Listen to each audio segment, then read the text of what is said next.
Bu ozdiradimi? Yo'q. Suv faqatgina metabolizm moddalar almashinuvini tezlashtiradi. Kechki payt to'g'ri kiyish ozishimga xalaqit beradimi?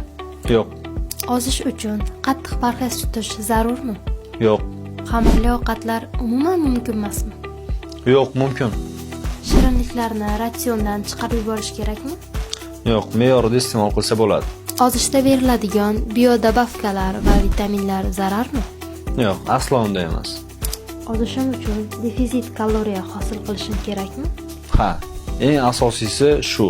Ha, ozish uchun birinchi navbatda kaloriya defisitini hosil qilish kerak, ya'ni kaloriya tanqisligini.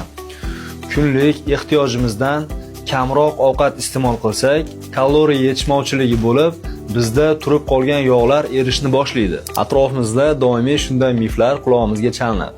Lekin sifatli va sog'lom ozish uchun birinchi navbatda 80% to'g'ri ovqatlanishga, 10% sportga va 10% to'g'ri uyquga amal qilsangiz, albatta sifatli ozish jarayoni bo'ladi.